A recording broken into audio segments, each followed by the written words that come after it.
Ary mananantsika ny fotoana amin'ity hariva ity dia ny taranja aikido ho avy eto Madagasikara i sensei Alain Tendron izay manampahaizana frantsay eo amin'ity taranja aikido ity sy midanina Aikikai Tokyo izay moa no gradiny ity manampahaizana frantsay ity ho avy eto Madagasikara izy ampiofana ny mpitratroka aikido eto Madagasikara anomboka ny 4 amby roapolo ka hatramin'ny 9 amby roapolo ny volana May ity fampiofanana ity.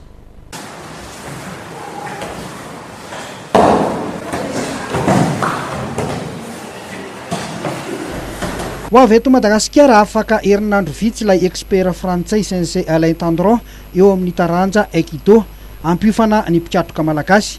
Mitondra fanazavana mikasika ity fifanana ity i sensei Bernard Labouès izay mpianatry Alain Tendron. Alors nous avons la chance cette année d'accueillir Alain Tendron. Alain Tendron est 6e dan à Aikikai de Tokyo. C'est avant tout mon professeur, celui qui m'a enseigné depuis l'année 1985. On a pratiquement commencé ensemble. C'est un enseignant professionnel qui enseigne à Montpellier et entre autres il est le fondateur du groupe Renwakai, qui est une école d'aïkido qui essaie un petit peu en France, en Europe, également aux États-Unis et qui propose une forme d'enseignement, une démarche dans l'apprentissage qui est un petit peu différente et qui se rapproche à celle que l'on pratique au Japon entre tous ces sensei qui enseignent à l'Aikikai de Tokyo.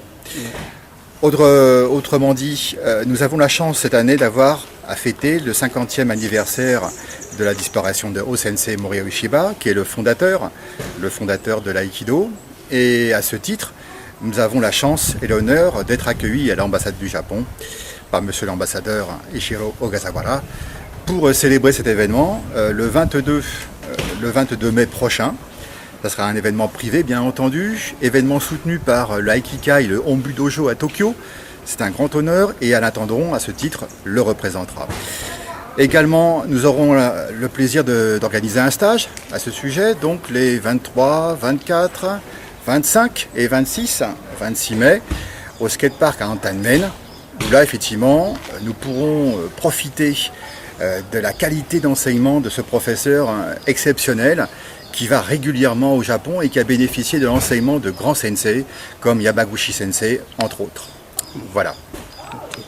Topomarika amin'ny fanafana ity expert frantsay ity ny kluban'ny SFAM etsy Miandrarivo eo amin'izay taranja aikido izay tarihan'ny sensei Lalao.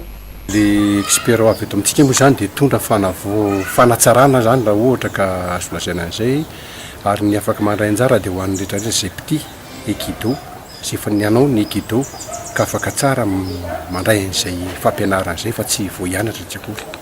Io koa dimandry ny zay olona nampianatra dia nanafatsy izy nanao hoe toujours ny aikido izy dia tsara ao dia apartao dia fanoizana izay fanapeterana izay hafan'izay ihany koa zany zao fahatongavany Alain Tendron eto Madagasikara.